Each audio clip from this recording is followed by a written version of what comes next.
Hello fellow YouTubers. Hey, just wanted to give you a little insight to my newest purchase, 2013 Honda Rebel 250. Bought her with 400 miles on the odometer, pretty much brand new. I'll tell you real quick, I've had many motorcycles in my time, everything from brand new Ninjas. Actually just got rid of a 800 Marauder, and through my years of riding I actually came across a Kawasaki 250. It was a KZ 250, and let me tell you, probably one of the most fun motorcycles anybody could ever buy. I had a blast, to be honest with you. It made me feel like a kid again, hopping on a motorcycle for the first time. It was light, nimble, kind of quick. It was obviously slow on the top end, as most 250s are, but that shouldn't be a surprise to most. Let me tell you, most people buy a motorcycle small, work their way up. Kind of working my way backwards. Started off with some big bikes in my time. Not really, I mean, I've had some mopeds and other motorcycles, I guess, you know, throughout the years, and I don't know, for some reason, sometimes bigger isn't always better. I mean, I got this little Rebel. I've noticed my riding style usually keeps me around the house, I don't know, anywhere between 6-10 mile radius. I do Laconia once a year. Other than that, I mean, I really don't need, you know, like a Road King or something that big, you know, with bags on the back and stuff like that. Perfect commuter bike for the city. That's what I use this for, actually. Runs amazing. Maintenance, super simple. Not even an oil filter on these things. Just change the oil and you're good to go. Try to do it about every, I don't know, 800,000 miles. If you're looking to buy a starter bike, I'd highly recommend this one. Especially now that they stopped making the, what they like to call the real Rebels. Depending on your style. I mean, if you're into bobbers, I'd definitely look into the newer ones, but you can definitely pick these things up cheap. To be honest with you, I think I overpaid a little bit for this one. Paid $2,300, which isn't too bad. I was kind of hoping to get it around $2,000, but the guy was pretty, you know, stern on his pricing. Few things I did to the bike already. I bought this thing absolutely bone stock.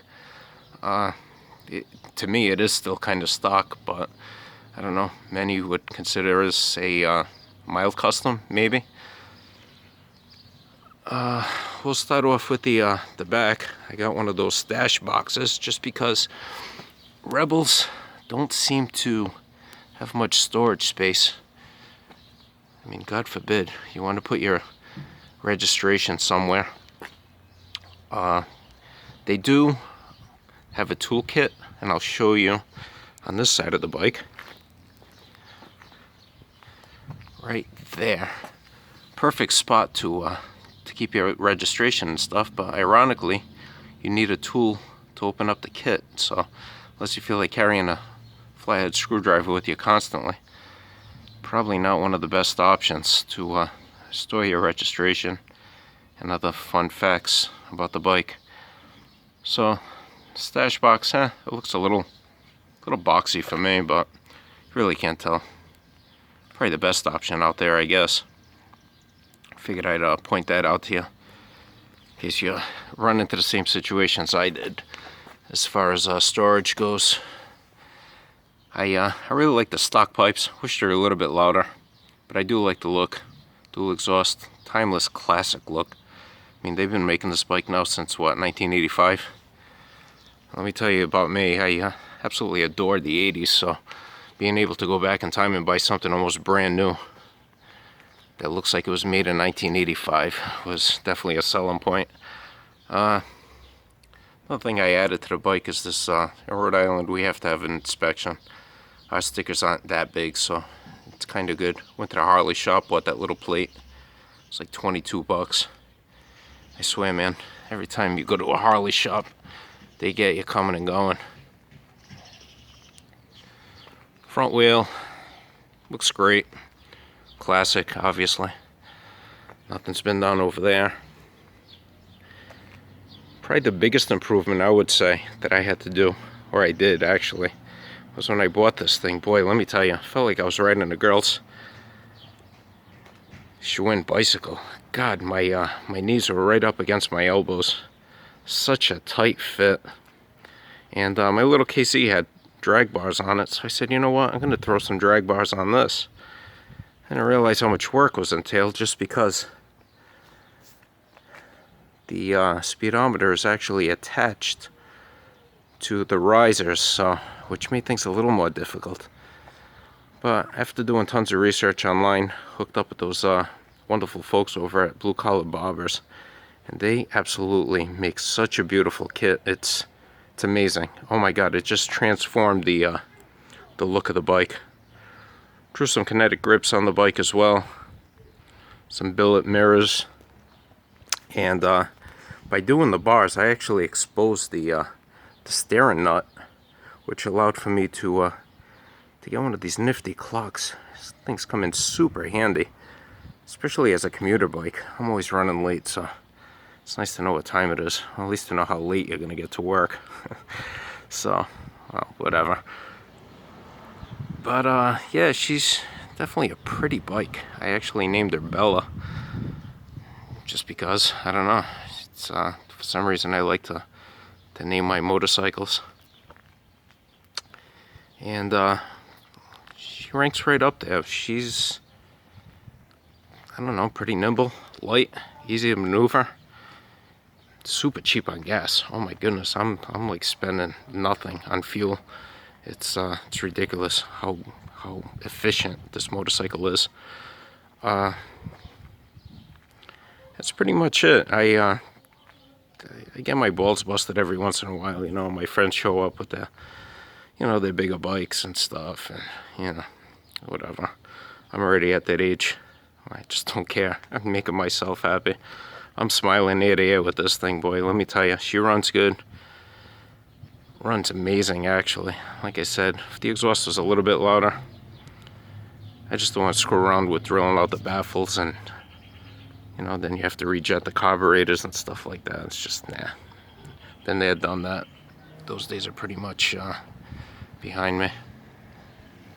Oh, another cool feature I wanted to show you guys. Honda Rebels, such an awesome bike. And they came out with... Alright, bye kids.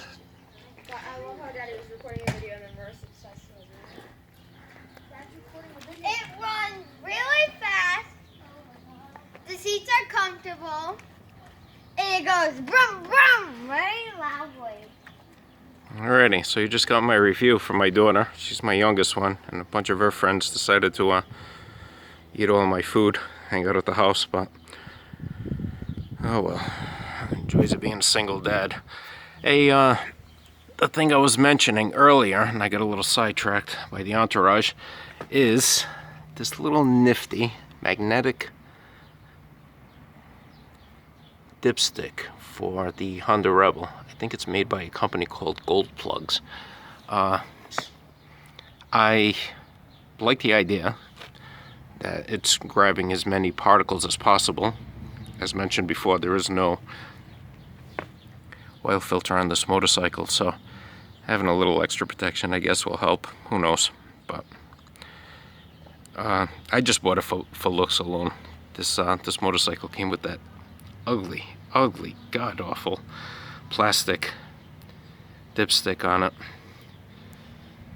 and this one cleaned it right up. It's, I don't know, I think it cost me like another 22 bucks. Threw it on there, and something nobody notices, but it definitely does make the bike look a lot better. I would just have to say, obviously the biggest improvement on this motorcycle would have to be the handlebars. These drag bars are absolutely amazing. Ergonomically, I'm no longer, like, I don't know, sitting the way I was at all. It almost has a sport bike feel to it. My back's now straight, my arms are totally out. super comfortable ride. I thought I was gonna have to get the extenders for the pegs and stuff like that, and you know, it didn't need to. Now I'm so more comfortable on it, and it makes riding much more enjoyable. So just wanted to tell everybody in the YouTube world, I appreciate everyone's input for making a video on their bike. It definitely made the purchase of mine a lot easier. All the pros, cons, and all that other fun stuff that you just can't get anywhere else. But getting it personally from you guys out there riding your little rebels around, and you know, it's kind of cool. So I guess just taking this opportunity to give back, and hopefully I can influence somebody else to either purchase a bike or, I don't know, not buy a bike. But yeah, she's cool. She's small, she's nimble, light. Can't ask for any more, man. Plus with Honda quality. And if you're into the 80s like I am, man, let me tell you, even my old Jeep is tucked in the garage over there. She's amazing too. Her name's Betty Monroe. That's besides the point. So, alright guys, ride safe, have an awesome time out there, and today the weather's like absolutely amazing, so I already got her all polished up, and I think I'm gonna go for a nice at least 100-mile ride today. Grab the girl, throw her on the back, just go for a cruise downtown or whatever. So alright guys, enjoy the day, and thanks for watching.